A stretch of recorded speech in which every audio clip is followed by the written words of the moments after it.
Olá, pessoal, e vamos a mais um podcast Glione, porque pensar dói, mas a alienação dói muito mais. Se inscreva, curta e compartilhe, porque assim você ajuda o trabalho do nosso canal. O deslocamento forçado não começa quando alguém foge. Ele começa muito antes, quando uma terra vira campo de disputa entre impérios, quando um estado é desmontado de fora para dentro, quando a civilização, com 3.000 anos de história, é tratada como variável política descartável.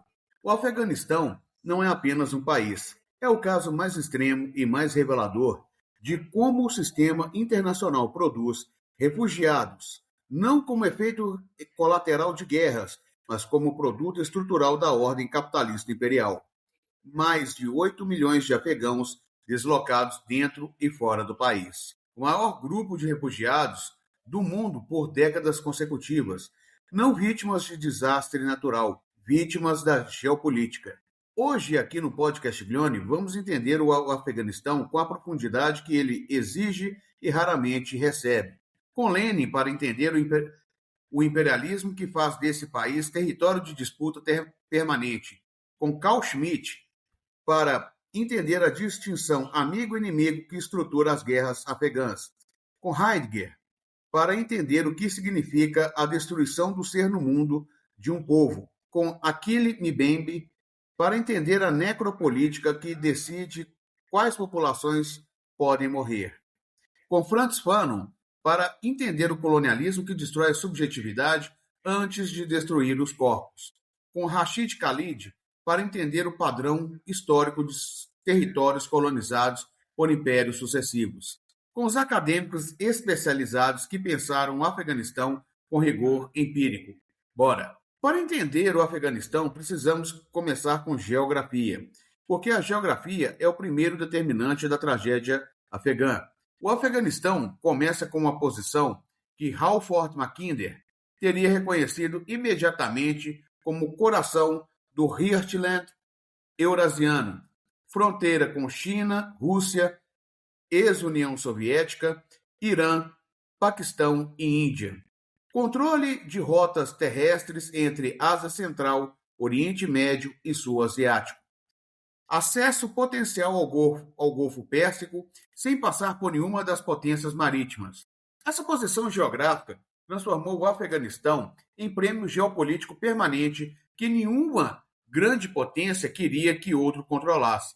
O grande jogo do século XIX, a competição britânico-russa pelo controle da Ásia Central, transformou o Afeganistão em uma zona tampão entre os dois impérios. 3 guerras anglo-afegãs. 3 vezes os britânicos tentaram e falharam em submeter o país. 3 vezes o Afeganistão expulsou o exército imperial que parecia invencível. Lenin, em O Imperialismo, Fase Superior do Capitalismo, mostrou que a luta pela redistribuição territorial é característica estrutural do capitalismo monopolista, não exceção histórica, mas lógica necessária da fase imperialista. O Afeganistão não virou campo de batalha por azar. Virou porque sua posição geográfica tornava um ativo estratégico que nenhuma potência imperial podia ignorar. E a população afegã pagou e continua pagando o preço dessa posição que nunca escolheu. Aqui precisamos de Carl Schmitt, jurista alemão controverso, mas cujos conceitos são indispensáveis para entender a guerra afegã. Em O Conceito do Político, Schmitt formulou a distinção mais fundamental da teoria política, o amigo-inimigo.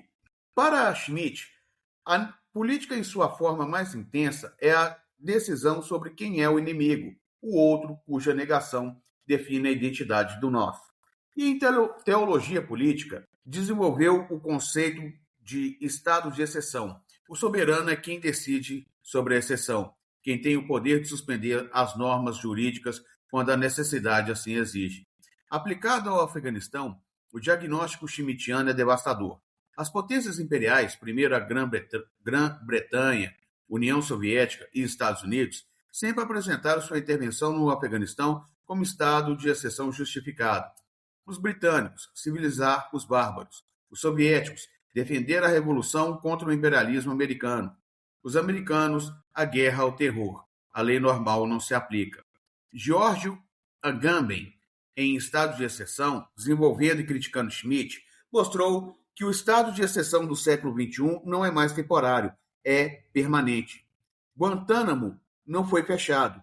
Os combatentes ilegais, que não têm direitos, segundo o direito internacional, nem de civis, nem de prisioneiros de guerra, habitam o espaço jurídico que Agamben chamou de homo sacer, vidas que podem ser eliminadas sem que isso configure crime.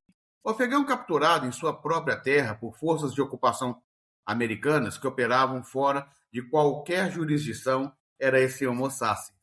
E o refugiado afegão que tenta cruzar a fronteira europeia é impedido pela Frontex, ainda é esse homo sacer. A vida nua que o poder pode descartar. Aqui precisamos entrar num território filosófico que raramente aparece na análise geopolítica, mas que é indispensável para entender o deslocamento forçado e como realmente destrói. Martin Heidegger, em Ser e o Tempo, desenvolveu o conceito de ser no mundo.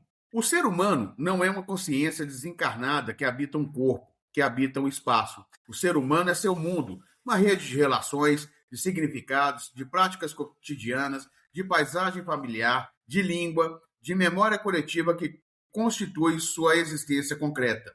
O conceito heideggeriano de Heimat, lar, pertencimento ao lugar, não é sentimentalismo, é ontologia. O ser humano se constitui como ser no mundo através da relação com o lugar que habita, com a comunidade que o reconhece, com as práticas através das quais se insere no tempo histórico coletivo. Quando o afegão é forçado a abandonar sua aldeia, a terra que seus antepassados cultivaram por gerações, os túmulos de seus mortos, a mesquita onde sua comunidade se reconhecia, o mercado onde as relações sociais se teciam, não perde apenas uma localização geográfica, perde um mundo que o constituía como ser. E o campo de refugiados que o acolhe, ou que encarcera, dependendo do país, não se substitui esse mundo. É um antimundo. Espaço de suspensão da existência plena, onde as pessoas existem, mas não habitam, sobrevivem, mas não vivem. Heidegger chamaria o campo de refugiados de expressão máxima de Gestel, a imposição tecnológica burocrática que trata os seres humanos como recursos a serem geridos, calculados e eventualmente descartados. A intervenção soviética no Afeganistão, apresentada como apoio ao governo revolucionário de Cabul, produziu uma das maiores catástrofes humanitárias do século XX. Mais de 1 milhão de afegãos mortos, mais de 5 milhões de refugiados, principalmente no Paquistão e no Irã. E a resposta americana, o Projeto Ciclone, maior programa de apoio encoberto da história da CIA, que financiou, treinou e armou os Mujahideen que resistiam à ocupação soviética. Zbigniew Brzezinski, conselheiro de segurança de Carter, admitiu décadas depois que a operação havia começado antes da invasão soviética, com o objetivo deliberado de atrair a União Soviética para o que chamou de armadilha afegã. Com consequências que Brzezinski não calculou ou calculou e não se importou.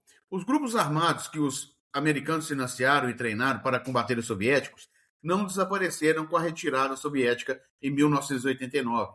Tornaram-se senhores da guerra que destruíram o país numa guerra civil devastadora e de seu seio emergiu o Talibã.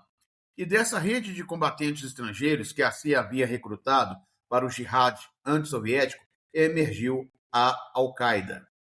Blowback, o retorno do que se plantou. Lenin chamaria isso de contradições do imperialismo. A potência hegemônica usa forças locais para derrotar seu adversário e produz no processo ameaças que justificarão sua própria intervenção. 11 de setembro de 2001, os ataques às Torres Gêmeas forneceram um pretexto para a intervenção que a geopolítica americana já justificava por outras razões. Controle de rotas energéticas da Ásia Central, cerco estratégico da China e da Rússia, presença militar no coração do Heartland. A guerra mais longa da história americana durou 20 anos, de 2001 a 2021. Custou mais de 2 trilhões de dólares, matou diretamente entre 170 mil a 240 mil pessoas, segundo o projeto Costs of War da Universidade Brown, e produziu o resultado que qualquer análise séria previa. Quando os americanos foram embora, o Talibã retomou o poder em dias. Aquele Mbembe, em Necropolítica, mostrou que a soberania contemporânea não se define pelo direito de fazer viver, mas pelo direito de fazer morrer e deixar morrer. A necropolítica é a política que decide quais populações podem ser expostas à morte pela guerra e pela fome, pelo deslocamento e pelo colapso dos serviços públicos. O Afeganistão é o caso paradigmático da necropolítica imperial. Os americanos não apenas mataram diretamente, destruíram as infraestruturas, hospitais, escolas, sistemas de irrigação, redes elétricas que tornavam a vida possível. Congelaram os ativos afegãos no exterior após a retirada, privando o país de 9 bilhões de dólares que poderiam alimentar a população. E depois declararam crise humanitária como se não fossem os autores dela. Frantz Fanon, em Os Condenados da Terra, escrito durante a Guerra de Independência da Argélia, mas com diagnóstico universalmente aplicável ao colonialismo do século XX, mostrou algo que vai além da análise econômica e geopolítica. O colonialismo não apenas explora economicamente, ele destrói psiquicamente. O colonizador não apenas ocupa a terra, ele desvaloriza a cultura do colonizado, sua língua, sua religião, suas formas de organização social como primitivas, bárbaras e atrasadas. E produz no colonizado a internalização dessa desvalorização, o sujeito que envergonha sua própria cultura antes de qualquer violência explícita. A missão civilizatória britânica no século XIX, a democratização americana no século XXI.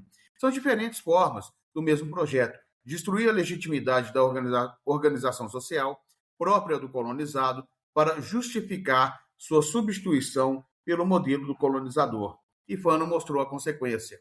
Quando a violência colonial é suficientemente intensa, produz uma desorientação psíquica coletiva que torna impossível a construção de qualquer projeto nacional coerente. O Afeganistão foi ocupado pelos americanos em 2001. Era um país que havia sido devastado por 22 anos de guerra, desde 1979, 2 ocupações estrangeiras, uma guerra civil brutal, uma ditadura teocrática. E os americanos chegaram esperando construir um Estado democrático nesse terreno, como se a catástrofe psíquica e social, por 2 décadas de guerra, pudesse ser resolvida por consultores de Washington em poucos anos. Fanon teria previsto o fracasso. Hannah Arendt, em Origens do Totalitarismo, escreveu em 1951, quando os refugiados da Segunda Guerra ainda não haviam encontrado lar, o diagnóstico mais preciso disponível sobre a condição do deslocado. O refugiado é a figura que demonstra empiricamente a falsidade da proclamação dos direitos humanos universais. Porque os direitos humanos, na prática, só existem quando garantidos por um Estado. Sem Estado que te reconheça como cidadão, não há direito humano que valha. Você é apátrida. E apátrida é aquele cujos direitos ninguém é responsável. O refugiado afegão que bate nas portas da Europa é essa figura que Arendt identificou.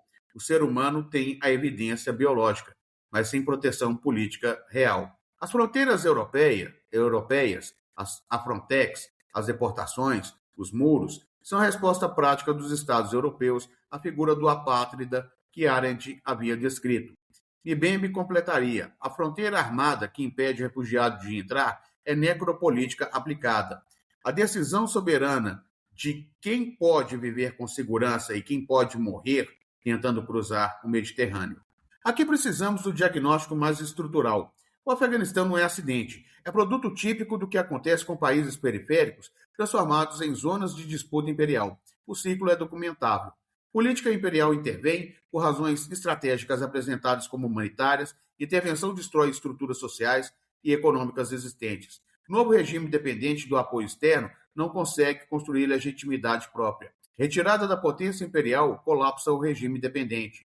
O país retorna ao ponto de partida, mais destruído, fragmentado e mais dependente. Lenin identificou essa lógica em imperialismo.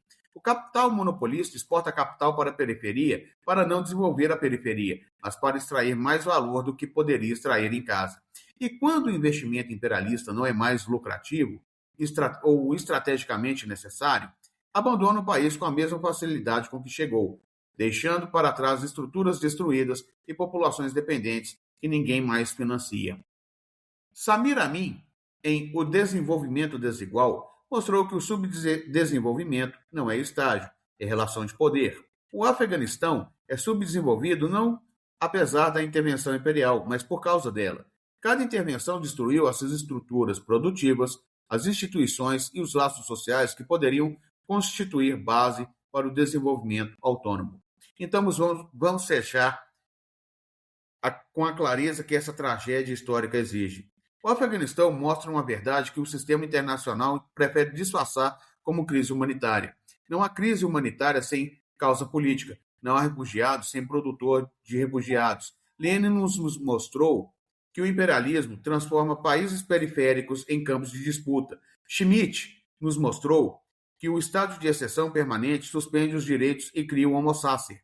Heidegger nos mostrou que o deslocamento não é apenas perda de lugar, é destruição de ser no mundo que constituía a existência humana. Agamben nos mostrou que o campo de refugiados é a materialização do Homo sacer, vida nua sem direitos que o poder pode descartar.